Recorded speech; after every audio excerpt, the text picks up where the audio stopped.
dans le Seigneur, chers amis, bonjour. Bienvenue encore sur la plateforme de Construire l'Église de Jésus-Christ. Il est 3 heures de l'après-midi, heure de Montréal, et nous rendons grâce à Dieu pour chacune de vos vies, vous qui êtes déjà connectés. Ma sœur Taïsmine, bonsoir. Bonsoir. Pasteur Evans, comment ça va? Bonsoir. Bonsoir, sœur Suzelle. Bonsoir, sœur Taïsmine. Et bonsoir à tous les amis internautes qui sont connectés ensemble pour construire l'Église de Jésus-Christ. Amen. Avant de poursuivre, nous allons rappeler le verset du mois qui se trouve dans Matthieu 5,6. Bienheureux ceux qui ont faim et soif de justice, ils seront rassasiés. Pasteur Evans, quelles sont les nouvelles? Question d'amende de Souza fait sujet mois verset du mois de juin, du mois de mai. Est-ce que vous le songez toujours? Excellente question. Romains 12. Parce que l'objectif là, c'est permettre nous capable de mémoriser le texte biblique. Tout à fait. Donc vous avez encore un exercice à faire. Mémorisez les versets du mois et puis souvenez-vous le petit devoir que Pasteur Evans vous avait demandé de faire. À chaque jour, trouver au moins un sujet de reconnaissance, que nos cœurs cultivent la gratitude. Yeah. Aujourd'hui, on va parler sur le fait d'être ouvrier, de travailler avec Dieu. Et ça veut dire quoi pour toi, sœur Suzelle? Alors pour moi, c'est une grande question très sensible parce que malheureusement, j'ai rencontré beaucoup de personnes qui imaginent devoir travailler pour Dieu. Et ce sont des personnes qui très souvent s'effondrent, sont stressées, sont dans l'activisme, essaient de déployer toutes sortes d'efforts personnels et ça ne marche pas vraiment. Mais je me rappelle de ce verset dans Jean, dans lequel Jésus lui-même dit que nous sommes co-ouvriers avec Dieu et je crois que c'est véritablement un confort. Quand la tâche est partagée avec Dieu, quand nous avons l'approbation de Dieu et quand nous marchons dans les voies de Dieu en toute fidélité, mais là encore, c'est seulement le Saint-Esprit qui nous le permet.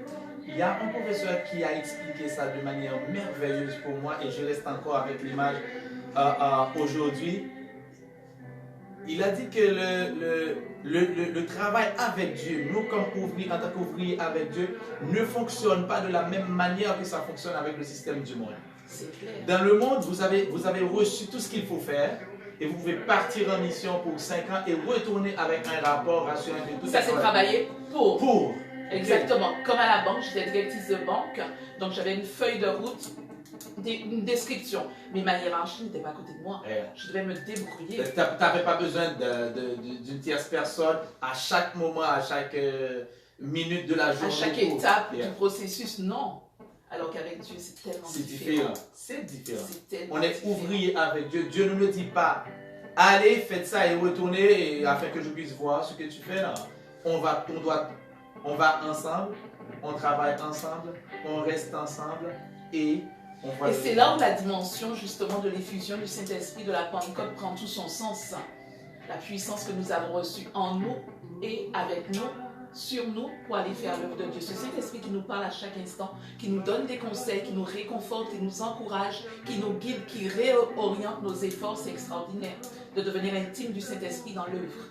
Il m'est venu à l'esprit de te poser cette question maintenant, pendant que je sais que tu travailles sur un projet extraordinairement merveilleux, un bon projet, un projet spirituel, un projet inspiré, un projet divin, un projet éternel, avec les pasteurs, les leaders et surtout dans leur côté sentimental, là où ils sont blessés, ils sont faibles, et surtout cette partie d'eux-mêmes, de leur personnalité, qui sont cachés derrière le rideau parce que ce n'est pas quelque chose qu'ils veulent extérioriser.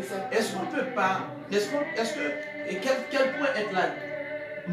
Le fait de travailler pour Dieu ne pourrait être pas un des facteurs de dépression dans le ministère. Exactement, c'est la raison pour laquelle j'ai commencé à te répondre comme ça. La plupart des personnes que j'ai rencontrées qui n'ont pas compris leur appel, qui n'ont pas été enseignées sur la manière de répondre à l'appel au quotidien, ce sont des personnes qui sont pour moi des activistes dans le ministère, qui font beaucoup de choses mais qui cherchent la gratitude, la reconnaissance venant de quelqu'un, qui ne comprennent pas très bien le sens et la finalité de ce travail, de ce labeur, de ce fardeau au quotidien, qui sont stressés.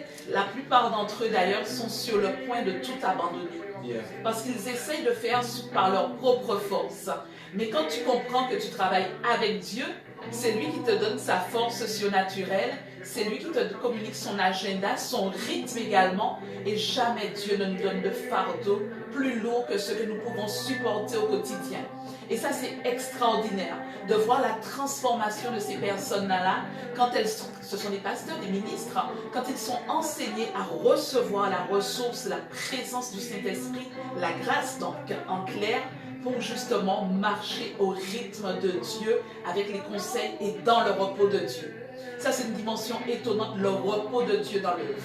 Et c'est là qu'on se rend compte que les facteurs de stress prolongés commencent à disparaître, commencent à diminuer, ce que des psychologues n'ont pas pu faire, ce que des psychiatres n'ont pas pu faire. Donc c'est une dimension dans la connaissance qui amène justement une restauration de l'âme, parce que c'est elle qui est en souffrance. Si je voulais juste rentrer un petit peu plus profond dans ce que tu viens de dire, quelle est la différence? On va prendre l'exemple de l'échec. Nous savons que dans le ministère, dans l'œuvre de Dieu, il n'y a pas d'échec. Je vais de préférence l'appeler une chute ou une pause. Parce qu'il y a des fois, il y a des choses que nous pourrions appeler échecs, qui ne sont pas échecs. Ce sont des choses que le Seigneur met. Comment pourrais-je prendre un exemple? Dans une construction, il y a des choses que Dieu met devant nous dans une construction, c'est que nous puissions monter dessus pour arriver plus haut. Mais une fois l'utilité est finie, Dieu... On passe à une autre étape. Okay. Mais souvent, nous voyons ça comme une échec, comme une limitation. Okay. Maintenant, comment tu veux... Quelle serait la différence entre la chute, ce moment noir, ce moment de détresse, entre dans la vie d'un serviteur qui travaille avec Dieu et dans la vie, le même fait dans la vie d'un autre qui travaille pour Dieu? Est-ce qu'il y aura des Il y a une différence fondamentale déjà dans la compréhension de ta contribution. Quand tu travailles avec Dieu, les résultats ne te concernent pas. Tu sais que tu agis sur la parole de Dieu au moment où il te le demande. Donc tu n'as pas la préoccupation du résultat. Parce que l'échec, c'est ta perception du résultat. Toi-même, tu te fais ta propre opinion. Est-ce que c'est bon, est-ce que c'est pas bon? Et là, les émotions vont prendre justement le dessus, l'insatisfaction, la frustration, alors que peut-être Dieu est en train de t'approuver. Très souvent, ce n'est pas l'approbation de Dieu ou la désapprobation de Dieu qui va amener la chute.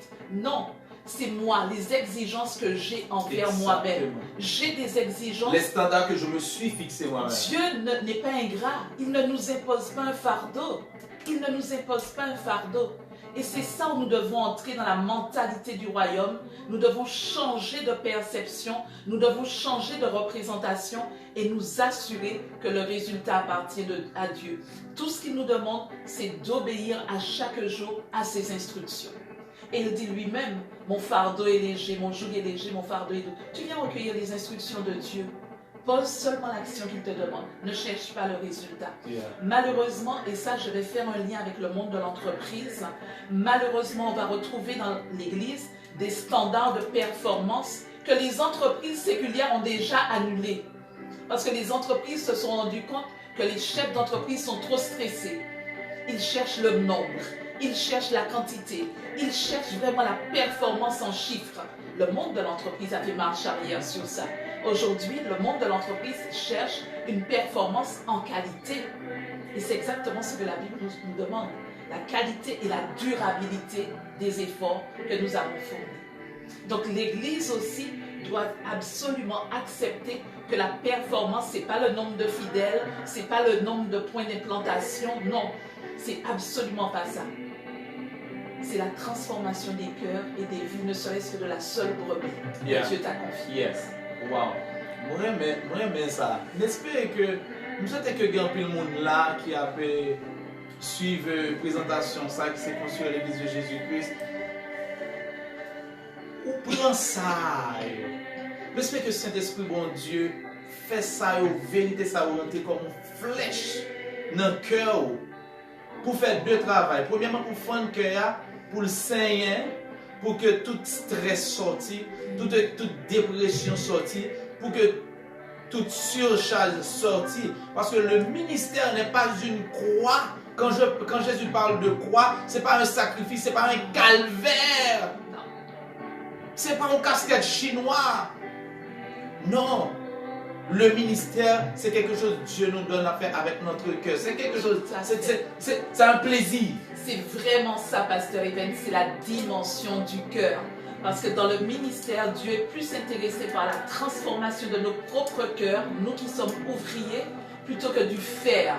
C'est d'abord l'être et le devenir à travers ce contexte, ce prétexte qu'il nous confie, le ministère. Mais nous-mêmes, en tant qu'ouvriers, nos cœurs doivent être transformés. Amen. Merci, chère Suzanne.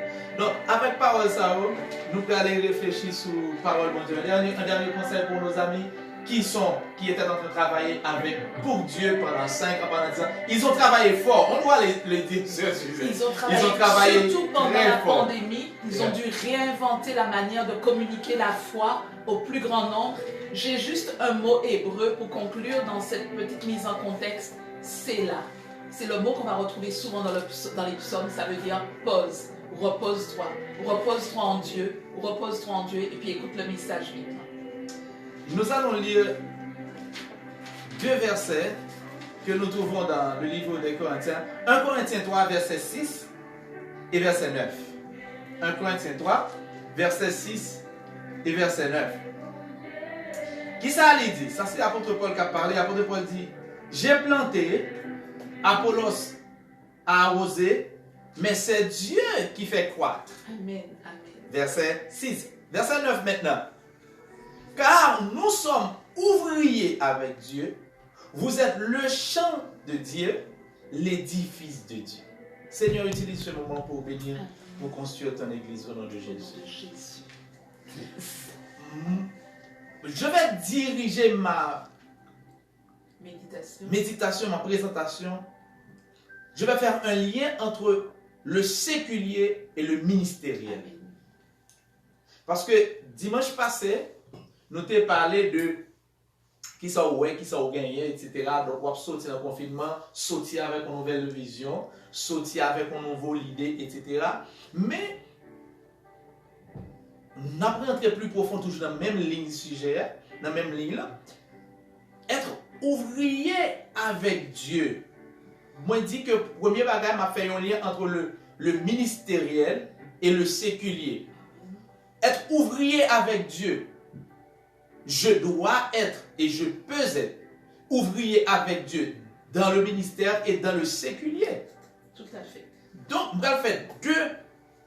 je vais joindre deux aspects ça ensemble dans un petit coup de méditation. Cependant, nous clair que l'apôtre Paul là a résolu un problème de division qui gagne dans l'église. En l'église de Corinthe. L'apôtre Paul a montré comment l'église a fonctionné. Donc, ce n'est pas l'apôtre Paul, ce n'est pas Apollos, mais c'est Dieu qui nous utilise et qui fait tout ce que nous sommes en train de voir. Amen. Donc, c'est ça l'apôtre Paul voulait parler. Cependant, moi-même, je dis que certainement, ça l'apôtre Paul dit, c'est ça. Je seulement fait lien, moi-même, je ajouté deuxième aspect qui c'est séculier. Sujet aujourd'hui, c'est comment travailler avec Dieu. Moi, je vais vous donner la réponse. Pour bien travailler avec Dieu, il nous faut 200%. Waouh! Ça passe sur Even, ça parlait. 200%. Pour être un bon ouvrier avec Dieu, il nous faut 200%. Premièrement, il nous faut 100% de Dieu. Pourquoi 100%? Il nous faut 100% de Dieu. Il me reste 100%. Il lui reste 100. Et 100% de moi-même. Premièrement, 100% de Dieu. Pour qui ça 100% de Dieu? Parce que regardez dans le texte. Apôtre Paul dit clair que Paul semait et je semais, Apollos a arrosé, mais c'est Dieu qui fait quoi? Imagine que j'ai semé et tu as arrosé, ça ne grandit pas. Le travail de celui qui arrose est en vain. Le travail de celui qui plante est en vain. Absolument. Est en vain. C'est pour ça qu'il nous faut 100% de Dieu. Ou pas qu'à construire l'église sans bon Dieu. Ou pas qu'à prêcher sans bon Dieu. Ou pas qu'à faire entreprise sans bon Dieu. Sans toguer, c'est bon Dieu qui a baoul. L'idée, c'est bon Dieu qui a baoul. Sécurité pour sortir la caille ou pour le travail, là, c'est bon Dieu qui a baoul. Amen. Nous clair. Ou qu'à dire, ou qu'à faire tout sauver sans bon Dieu, ça c'est vous-même. Surtout ceux qui se nomment athées. Vraiment, les athées, je vous aime. Surtout ça qui dit, heureusement même, grâce à Dieu, c'est athée. Grâce à Dieu. Oui, grâce à Dieu, je vous adore. Ok, cependant, C'est excellent. c'est 100% de Dieu, 100% de Dieu. Combien de monde qui fait projet aujourd'hui, hein? Et puis demain, si Dieu veut côté l'aller. On parle des œuvres posthumes. Ce sont des œuvres qui sont publiées après la mort de leur auteur. Si moun sa yo c'était 100% de eux-mêmes, œuvre ça ou t'a publié ou t'a... C'est sûr que l'on publié une œuvre posthume, c'est œuvre auteur. Mais est-ce que l'auteur a été fini? On dit non. On dit non. Ok? Ou ajoutez pas, mais c'est que projet là, il arrive dans la route, il campe. C'est pour cela l'apôtre Jacques dit, pas faire projet pour demain. L'on parle de demain, dit demain si Dieu veut. Amen. Parce que demain, ça va pas être facile là, il n'est capable de jamais arriver. C'est ça la bande a chanté pour le dire. Amen. À la bande a dit, par contre, sur demain, il est capable de jamais arriver. C'est ça qui fait nous besoin 100% de Dieu. Son choral doit monter 100% de Dieu. Et c'est ça qui fait, t'es une époque dans l'église de Dieu El Shaddai, en République Dominicaine, il y a des gens qui ont une sœur Mercina que m'adoré, vraiment mettre chapeau bas devant. C'est une sœur qui te plaît parce que leur trop charge sous dos, moi, madame, moi, n'a cherché délégué, mais nous pas voulons déléguer par n'importe qui, nous voulons déléguer par nous qui ont cœur. Parce que ça m'a bon là, c'est pas pour côté bagage pour moi. Immédiatement, bon ministère, c'est ton ministère. Amen. Maintenant, sœur Mercina, avec cœur, il prend responsabilité de nettoyage de l'église là, laver l'église là. C'est lui fait avec cœur. Il fut un temps, l'un réunion des ouvriers, moi dit, sous senti ça, ou pas qu'à faire avec cœur, même j'en moi-même prêcher sous chair, quittez. Parce que entre moi qui prêche sur la chair et ce que tu fais là, il n'y a pas de différence. Ça c'est mon ministère, ça c'est ton ministère. Je peux être béni ou puni à cause de ma négligence, aussi bien que toi tu peux être béni ou puni à cause de ta négligence dans la manière dont tu nettoies le temple. Donc, nous avons besoin, tout ça n'a fait pour la gloire de Dieu. Ou son projet, ou a écrit son business, pas qu'on est. Ou besoin 100% de Dieu. Cependant, moi, j'ai un problème dans 100% bon Dieu. Il y a un pile de monde qui ne pas mettre 100% bon Dieu, qui mettait 200% bon Dieu. 200% bon Dieu ne fonctionne pas. C'est 100% de Dieu et je mets 100% de moi-même. Parce que Dieu va m'utiliser. Il y a des gens, ça arrive, mon Dieu, ça me fend le cœur, me fend le cœur. L'homme de monde qui sera fait, il dit, ah, m'attend mon Dieu. L'ishtala, la prière, l'attend mon Dieu. Donc, il s'assit en attendant Dieu, ne faisant absolument rien. Pas chita comme ça pour tant mon Dieu. C'est de la paresse organisée. Oh, ok, paresse organisée sur ce sujet, et pas moi qui dire. Ou pas qu'à chita pour tant mon Dieu. Deuxième, il faut mettre 100% dans vous-même. Et pour qui ça vous mettez 100% dans vous-même? Regardez pour être de Genèse à Apocalypse, Dieu utilise des hommes qui sont en mouvement. Alléluia. Amen. Dieu utilise des hommes qui sont en mouvement. Bon Dieu pas traiter les Moïse pendant que tu as dormi. Amen. Tous les hommes que Dieu a appelés, ce sont des hommes qui ont été engagés dans quelque chose.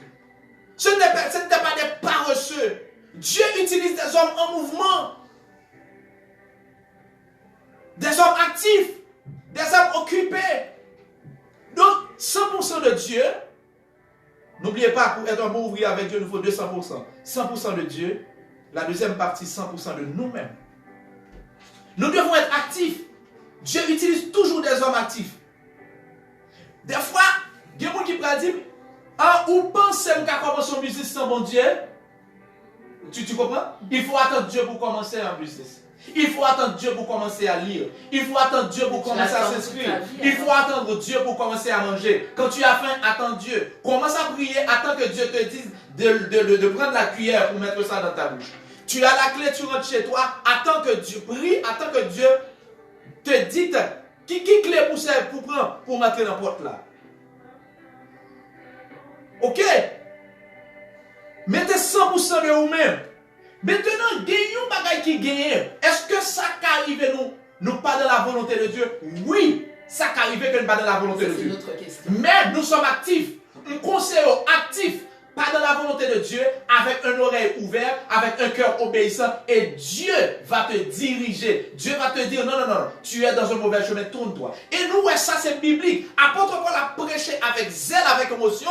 Il y a un côté apôtre Paul parlait. Qui sa Bible a dit? Apôtre Paul va évangéliser, hein? Il va prêcher, apporter la bonne nouvelle. La Bible dit que apôtre Paul a été contraint par le Saint-Esprit pour se rendre à Corinthe, à Macédoine, pardon. Et parfois, il va dire empêché par le Saint-Esprit. Exactement. Le Saint-Esprit réajuste. Mais il voulait aller prêcher, quoi. Donc, là où il avait voulu aller prêcher, n'était pas la volonté de Dieu. Ce n'était pas le plan de Dieu. Mais il était en mouvement. C'est très important. Dieu lui a dit, non, apôtre Paul, on nous dit en beaucoup, casse à gauche. Ouais, c'est capteur là. Parce que lui en mouvement. Donc, premièrement, 100% de Dieu. Deuxièmement, 100% de vous-même. Et ça va être 200%. Ma conclue avec une belle petite histoire. Non, avant de conclure avec verset 9 là, que nous avons dans 1 Corinthiens 3. Ma raconte une petite histoire. On va regarder dans Genèse 2, verset 5. Son texte est tellement belle. Ça, c'est maintenant plus aujourd'hui. Texte là, sujet. Mais c'est un sujet très profond et nécessaire qui doit être. Genèse 2, verset 5. Je ne vais pas prêcher l'évangile de la prospérité, mais je suis contre la médiocrité et la pauvreté à l'intérieur de l'église sous prétexte j'attends Dieu. Dieu est en mouvement. Ça fait longtemps déjà. Et sous prier et agir, ou joindre Dieu. Dieu n'est pas seulement dans la prière, Dieu est aussi dans l'action. Amen. Amen. Genèse 2, verset 5. Il dit, l'Éternel Dieu fit la terre et les cieux. Aucun arbuste des champs n'était encore sur la terre. Et aucune herbe des champs ne germait encore. Pour qui ça? Car l'Éternel Dieu n'avait pas fait pleuvoir sur la terre. Pour qui ça? Parce qu'il n'y avait point d'homme pour cultiver le sol. Expliquez-moi ça. Bon Dieu n'a pas fait la pluie tomber parce que pour qu'on ait monde pour cultiver le sol. Ça veut dire que ça dit c'est sur elle. Si vous n'avez pas de disposition pour cultiver le sol, Dieu n'a pas bon la pluie. Pour cultiver le sol, non quittez ça, parce que ça c'est un sujet à part. Non quittez ça. Mais extrêmement profond et important. Important. Pour cultiver le sol, ça demande beaucoup de préparation. Et c'est après mon Dieu qui va faire la pluie tomber. Si mon Dieu fait la pluie tomber, pour qu'on gagne, préparer toute la pluie à gaspiller à l'envers, la occasion de ça nous l'érosion. Au lieu de lion bien, la pluie mal. Donc, on nous juste fermer parenthèse ça. Bon conclu. Dans Genèse, il y a un frère qui était bon serviteur de Dieu. Le problème, c'est que ce sont des vrais serviteurs de Dieu. Des gens qui ont un cœur pour Dieu, qui sont tombés dans ce piège de 200% pour Dieu, de Dieu. Maintenant, le frère était disposé, il était marié, il avait 3 enfants ou 4, je ne me rappelle pas. Il avait perdu son travail et il ne cherchait plus de travail. Il était allé sur la montagne. Et la montagne, c'est un lieu de prière. Là, éterné. Donc, longtemps d'éterné, il prend son sac, il y a un gallon de l'eau, il était là dans la prière. La prière. Et puis, il y a un pasteur qui m'a dit, Madame Nipouli, côté frère tel. Oh, frère tel, petit travail, depuis le petit travail, il est sur la montagne, il était, la prière parce que il madame a petit pour nous, il faut bon Dieu dans le travail. Et puis, le serviteur a dit, non, mais frère tel va arrêter sur la montagne, comment on travaille là? Ok, relève frère un tel pour moi, relève frère un tel pour moi. Et puis, il prend frère un tel, il fait le vin jeune. C'est moun qui, c'est pasteur qui a raconté l'histoire. Et puis qui dit, il prend mon frère te parle un petit cal anglais, et puis il dit frère, bon, moi-même, je ne peux pas faire rien pour vous, en attendant, mais qu'un de ça, même pas faire chaque jour. Il faut dégager pour produire ou même. Mais ça, je peux faire pour vous. J'ai des missionnaires qui viennent souvent m'obliger à faire travail interprétariat pendant que je suis professeur à l'université. Si vous améliorez l'anglais, ça c'est pas la prière, non? Si vous améliorez l'anglais, ou capotez apport dans l'interprétariat avec missionnaire ou les rentrées, comme ça vous gagner un petit peu quelque chose, c'est pas suffisant, mais c'est mieux que rien. Mais vous connaissez dans le deuxième 100% ça, que la vie frère va changer. Non seulement frère, non seulement le fait que il y a une nécessité, l'apprendre anglais à vite. L'interpréter bien. Et Américains ont tellement apprécié qui ça yo fait, yo prend non seulement chacun rentre yo tient à ce que c'est avec yo fonctionner et définitivement qu'on a pas en tant que serviteur de Dieu, les pasteur de l'église dans monter des États-Unis à l'États-Unis à toute famille. C'est pas mettre sous la montagne 100%. C'était 100% de Dieu parce que certainement il avait le cœur. Mais il était dans le mauvais chemin. À un certain moment, il a besoin de l'autre monde pour dire, hey, ou manquons 100%. 100% pour là, mon Dieu, pas faire pour. Et, m'a seulement rappelé, non. M'a fini avec notre question sur elle. Mettez accent sur l'IA. Bon Dieu, pas seulement intéressé à ça, il est intéressé avec nous. Et ça fait verset 9 là dit, sur Suzel, nous sommes ouvriers avec Dieu. Ça veut dire nous travaillons de concert avec Dieu. Mais la deuxième partie dit nous sommes l'édifice de Dieu, le champ de Dieu. Dieu travaille avec nous, mais Dieu travaille en nous. Dieu a façonné nous pendant que nous bois côté là. C'est comme quelqu'un tu prends, tu mets à tes côtés.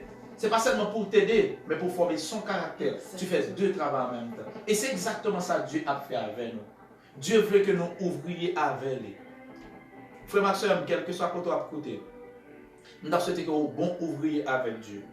Que ce soit dans le ministère, que ce soit ces bons projets au gain, soit un bon ouvrier avec Dieu. Que ce soit ces business là, quel que soit Jean Taillé, 100% de Dieu. Parce qu'on a besoin de compter sur bon Dieu. Sans bon Dieu, ou pas faire, nous pas faire rien.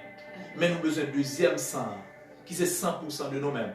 Et bon Dieu a utilisé 100 par nous, dans puissance, la multiplié par 1 million, la plus que 1 million %.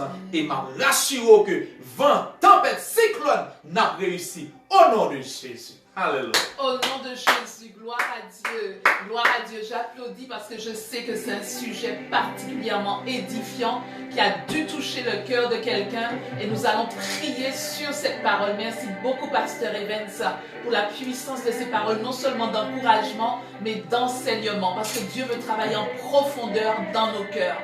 Nous allons prier, Pasteur Evans, tout d'abord pour cette église qui est en cours de déconfinement, peu importe le pays, où justement nos pasteurs, nos leaders, Pasteur Evans en fait partie, les autres pasteurs qui nous regardent également en font partie. Nous allons prier pour vous maintenant et nous allons demander au Saint-Esprit de diriger toutes choses pour que dans cette église déconfinée, vous ne soyez pas seulement des supermen activistes. Nous voulons des pasteurs qui sont dans le repos de Dieu. Quand je dis repos, ce n'est pas le sommeil. Le repos de Dieu, c'est la capacité d'entendre la voix de Dieu à chaque instant, comme disait le pasteur Evans, qui va réajuster le message, qui va réajuster le ministère, ses pratiques, qui va réajuster la marche de son serviteur.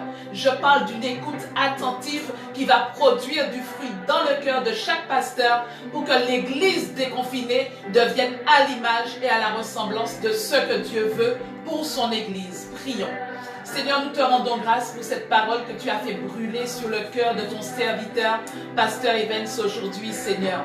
Nous te rendons grâce pour ta présence avec nous et nous te rendons grâce, Seigneur, parce que nous savons que cette parole est en train de faire, Seigneur mon Dieu, son œuvre dans le cœur d'un pasteur, dans le cœur d'un leader, dans le cœur d'un dirigeant d'église qui s'apprête, Seigneur, à ouvrir la bâtisse. Parce que nous sommes dans ces temps de déconfinement. Mais Seigneur, nous ne voulons pas que nos pasteurs commettent les mêmes erreurs. Nous ne voulons pas, Seigneur mon Dieu, qu'ils tombent dans la fatigue, qu'ils tombent dans le stress, qu'ils tombent dans le découragement, qu'ils tombent, Seigneur mon Dieu, dans toutes sortes d'activités, Seigneur, qu'ils se dispersent et qu'ils s'éloignent de ton plan, de ton projet, de ton dessein pour ton Église. Parce que tu as dit, je bâtirai mon Église. Seigneur, dans le nom de Jésus-Christ de Nazareth, nous t'en supplions, par ton Saint-Esprit, fais ton œuvre dans le cœur. Que tes pasteurs deviennent des ouvriers avec toi. Que tes pasteurs, Seigneur, te reconnaissent comme étant leur leader souverain éternel. Seigneur, nous t'en supplions. Nous te supplions, Seigneur, pour cette armée de serviteurs que tu as levée. Puisse chacun, Seigneur, recevoir une instruction de toi, recevoir une direction de toi, recevoir la force surnaturelle dont ils ont besoin, mais recevoir également la capacité, Seigneur, de rester à ton écoute fidèlement pour agir sur ta parole, pour travailler sur ta parole avec toi. Dans le nom de Jésus-Christ de Nazareth, Seigneur, nous te demandons ta présence encore. Ta présence, Seigneur mon Dieu, dans les cœurs de tes pasteurs, de tes serviteurs, des leaders, Seigneur, qu'ils se reconnaissent comme étant co-ouvriers avec toi. Nous te supplions pour chacun d'entre eux, Seigneur. Relève ceux qui se sont effondrés pendant la pandémie. Relève ceux qui sont découragés. Relève, Seigneur, ceux qui se sentent abandonnés. Relève ceux qui pensent être dans l'échec, Seigneur. Parce que le résultat t'appartient. C'est toi qui fais croître ton Église. Tu n'as pas donné ce fardeau, Seigneur, à un pasteur. Ramène tes pasteurs dans ton cœur. Ramène-les au plus près de ta grâce. Ramène-les dans ta miséricorde. Ramène-les dans la révélation de qui est le Saint-Esprit, le gouvernement de l'Église sur cette terre. Seigneur, nous t'en supplions ce soir. Avec amour, Seigneur, nous te supplions ce soir. Relève tes pasteurs. Dans le nom de Jésus-Christ de Nazareth. Amen.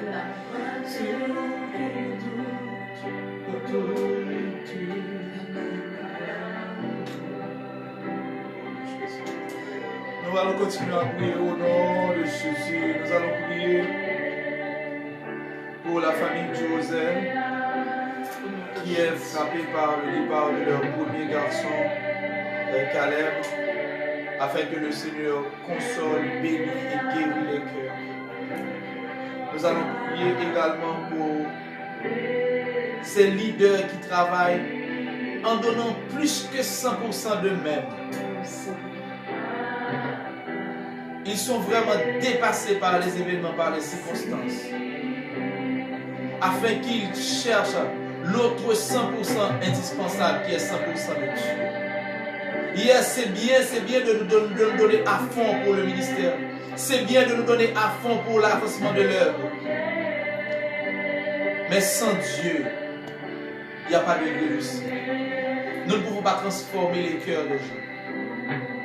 Il y a tout un monde de différence entre lorsque nous agissons et lorsque le Seigneur agit.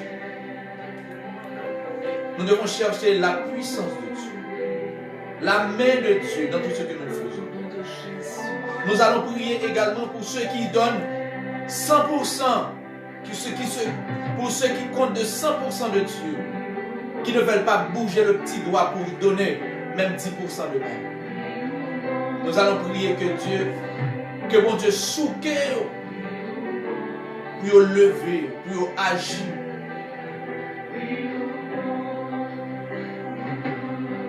Tant que Gédéon,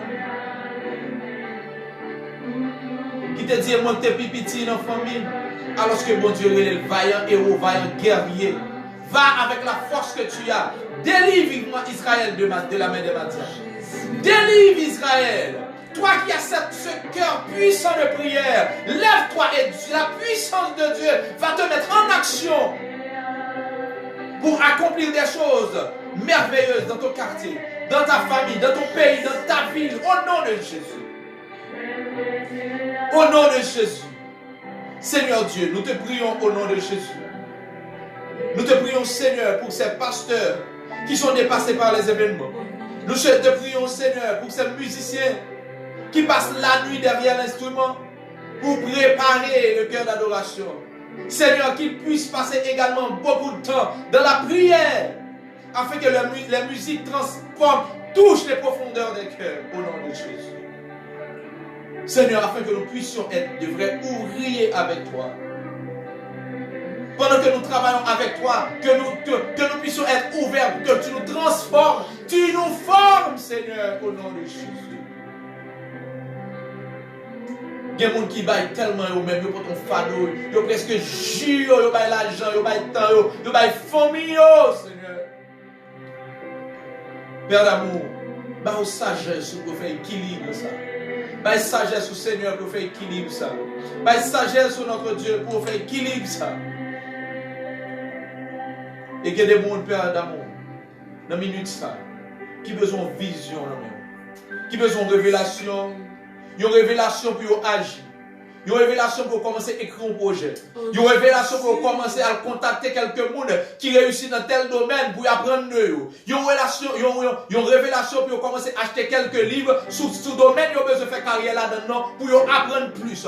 Il y a une révélation, il y a une sagesse pour commencer à étudier plus parce que vous avez besoin au Seigneur pour servir avec eux. Même jour de servir avec Daniel sous 4 gouvernements. Ou vous besoin de Seigneur dans le Parlement. Ou besoin d'être qui connaît politique bien au nom de Jésus, mais qui c'est des hommes de prière. Ou dans le bureau informatique là, dans la banque là, Seigneur, ou besoin d'être qui connaît comptabilité, des femmes qui connaissent comptabilité sur la pointe des doigts, Seigneur, pour être capable de lever Jésus-Christ là, pour avoir intelligence, puis avoir intelligence l'autre monde, parce que pas seulement étudier, mais il y a Jésus. Ils ont étudié, c'est vrai, ils ont travaillé, c'est vrai, mais il y a Jésus. Et c'est ce qui fera la différence. Père de gloire, nous voulons humblement nous prosterner pour nous réclamer sagesse, pour nous réclamer grâce, pour nous réclamer consolation au Seigneur. Pour la famille du Rosaire, pour frère Jean-Éric, pour les autres frères et sœurs, pour famille qui est aux États-Unis, famille Mackenzie qui est en France, Seigneur, pour l'autre 100 000 familles. Église de Dieu, la porte étroite qui vraiment endeuillée dans la période ça, Seigneur. Nous avons de grâce, nous avons de sagesse, nous avons de consoler. Consoler au nom de Jésus. Et Seigneur, dans le jour ça, il va pas planifier entièrement, Seigneur. Ou même, étant même, ouvrir porte, by sagesse, ou by grâce, by grâce, ou by l'argent. Mettez le monde pour rendre des services. Des bagages que tu as supposé prendre 3 jours pour réaliser, permettre que les gens qui connaissent dans le domaine sont capables de diriger et aider pour faire bien, Seigneur, pour la gloire de ton Seigneur. Au nom de Jésus. N'a pas d'autant bruit, mon Dieu. En plus de douleurs et sang qui dans l'homme ça, Seigneur, permettre que aucune douleur physique pas ajoutée sur lui. Rends tâche la facile, rends tâche la léger au nom de Jésus. Mais surtout, Seigneur, pendant que tu as guéri, permettre que nous sommes capables d'apprendre une leçon pour nous conscients que la vie nous coûte et ça peut passer n'importe qui moyen pour nous arranger causer nous avec vous, Seigneur. Dieu de gloire, nous te louons, nous te remercions. Merci pour ce moment. Au nom de Jésus. Amen. Dernière prière, Pasteur Evans, nous sommes dans un contexte de déconfinement, un déconfinement progressif, graduel, mais il y a encore de nombreuses personnes infectées par le coronavirus. Nous allons demander à Dieu sa sagesse dans les cœurs pour que justement tout le monde, pas seulement l'Église, nous continuons à pratiquer les gestes barrières, que nous soyons remplis de précautions et d'amour pour les autres, parce qu'en nous protégeant, nous sauvons une vie probablement. Nous allons demander à Dieu sa sagesse dans tous les cœurs. Que le beau temps, le soleil qui nous environne depuis quelques jours ne nous amène pas à baisser la garde et que nous soyons toujours prudents dans nos déplacements.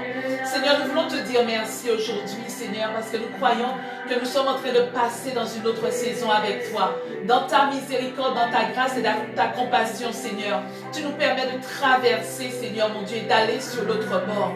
Mais ce soir, Seigneur, nous avons à cœur de prier pour que ta sagesse remplisse les cœurs, que ta sagesse remplisse les cœurs, Seigneur, surtout nos cœurs de disciples, Seigneur, que nous soyons des exemples en pratiquant les gestes barrières, en restant prudents, Seigneur, dans nos comportements, dans nos déplacements. Parce que, Seigneur, il y a encore des personnes infectées. Le virus n'est pas totalement sous contrôle. Et nous te demandons ce soir, Seigneur, de nous garder vigilants, de nous garder prudents, de nous garder comme des exemples, Seigneur, pour le reste de la population, dans le nom de Jésus. Nous te demandons également, Seigneur, que ta main de secours soit posée sur la vie, Seigneur, de tous ceux qui luttent encore contre le coronavirus. Que ta consolation soit dans le cœur de ceux qui ont été endeuillés. Et s'il te plaît, Seigneur, donne courage à ceux qui ont perdu un emploi, qui ont perdu une compagnie, qui ont perdu une source de revenus. Que ta créativité dans les cœurs, Seigneur, soit libérée. Et que, Seigneur, mon Dieu, ton Saint-Esprit dirige quelqu'un dans le projet que tu as pour lui, Seigneur. Dans le nom de Jésus-Christ de Nazareth, nous t'implorons, nous t'invoquons aujourd'hui, Seigneur, parce que ce monde a besoin de toi. Ce monde a besoin de ta présence, de ta parole. Ce monde a besoin de ta consolation. Ce monde a besoin de ton relèvement. Dans le nom de Jésus-Christ de Nazareth, Amen. Amen. Bonsoir, Pasteur Evans. Pensez que par la grâce de Dieu, nous avons de bons outils pour sortir, quitter quarantaine de confinement avec de nouvelles lignes. C'est très important. Yeah.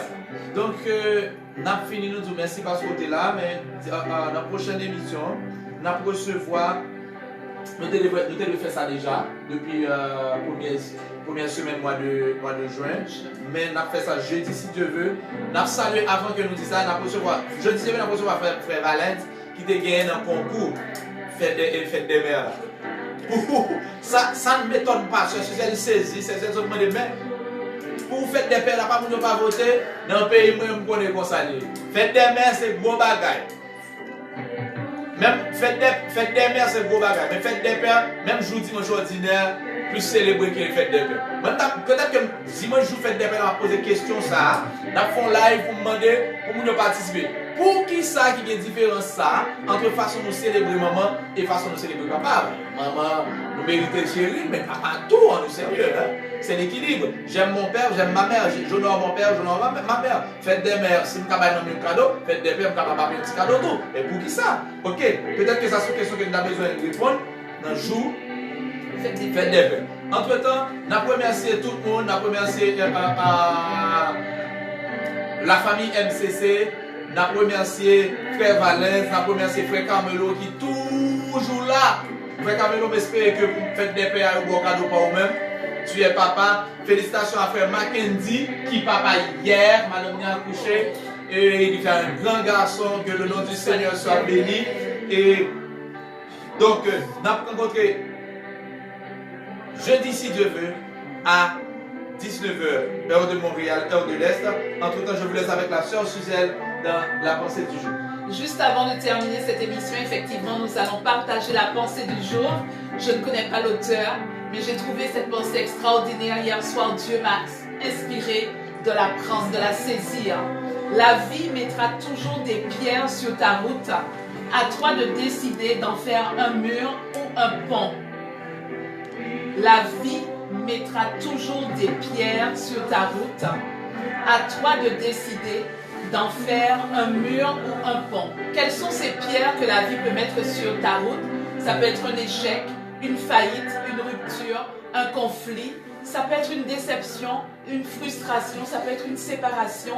Ça peut être tout simplement une calamité, une désolation. Mais qu'est-ce que tu vas en faire? Est-ce que tu vas en faire un mur qui va encore plus t'isoler du reste de ton environnement?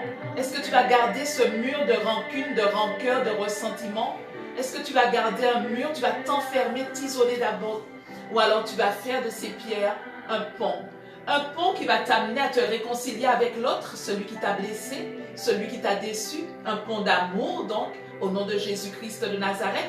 Ou comme l'a si bien prêché Pasteur Evans aujourd'hui, un pont de créativité par la grâce du Saint-Esprit pour pour savoir quel projet Dieu a pour toi. Parce que là où il y a une séparation, il y a un pont qui te projette, qui te propulse dans ton avenir, dans ce que Dieu a pour toi. Bien-aimés dans le Seigneur, nous vous aimons très fort. Je me tourne vers Pasteur Evans, qui n'a pas encore demandé de liker, de partager, de commenter la plateforme de Pasteur Evans Jean. Non, Suzelle fait, m'a fait encore, sinon que même m'a fait l'autre bagarre. Ma première c'est Camelo, Pasteur Siané, cousin, Pasteur Amos Laguerre, cousin pas moi. La première c'est Dan, Joseph qui a coûté nous en France, à Paris, hein.